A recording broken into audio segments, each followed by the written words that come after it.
Well, the demand is back as far as tire industry is concerned. It is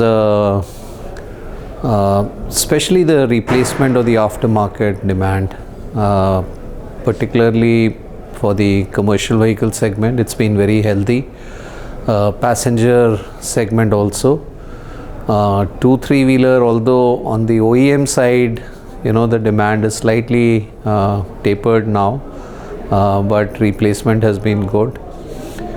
Farm tires and farm tractors both are slightly under stress because of the rural demand not picking up to the expected level. So overall, I would say that things are much better now than last year or the year before, but then they could always be even better.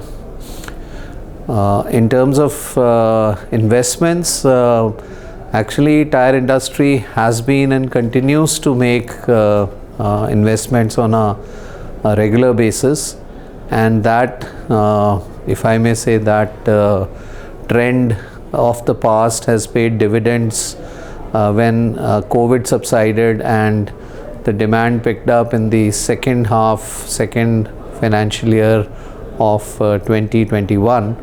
Tire industry was fully geared to meet the sudden surge in the demand. Also, we've witnessed in recent years, 21-22 particularly, exports have jumped significantly to the extent of 50%, and that also is possible only because both the investments and the capacity was in place on time. So I would say tire industry has been ahead of the demand curve as far as investments are concerned. See, on the policy side, first major challenge that we see is on the raw material availability, where domestic natural rubber supply is still short by anywhere between 40 to 45% of the domestic demand. Considering that rubber as a product, between the time it is planted and the time the tree is ready to be harvested, there is a 7-year time lag. It is all the more important that government policy is tailored or attuned to make those new plantation and replantation happen today if we have to access rubber 7 years down the line.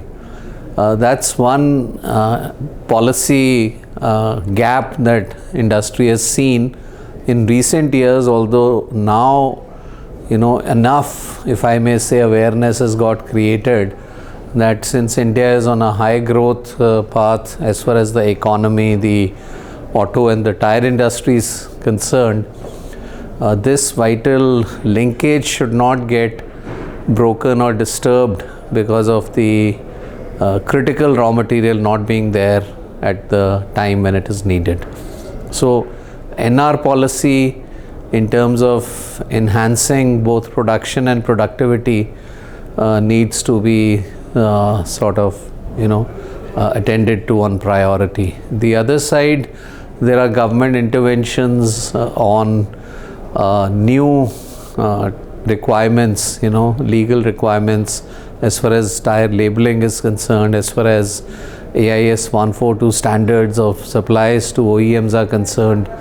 I think these are areas where there are operational issues which are being addressed to the government by way of the testing infrastructure not ready in the country at the time when the legislation is in place. But then it's a typical case, do you have the roads first or the cars first, and we have seen in India, we followed a model where the cars come first and the roads follow. So we assume and we hope, keeping our fingers crossed, that the testing infrastructure will also catch up with the requirements of the tire industry. Overall, while the position has improved on the raw material front in terms of availability I think there's still a lot of scope and room for further, cost optimization, because India continues to be anywhere between 15 to 25% higher than the global averages on the logistics side. And going forward, with increased infusion of technology, we see that automation, logistics, supply chains will have to be primed to meet the to connect the manufacturing with the end customer. So there is still a lot of room for improvement going forward. It's a tough call, because it will depend a lot on the which category are we looking at, and within each category, for instance, there are companies in the passenger segment who are taking the electric and hybrid route together, so it's not 100% electric, it's not 100% the IC engine, it's a combination.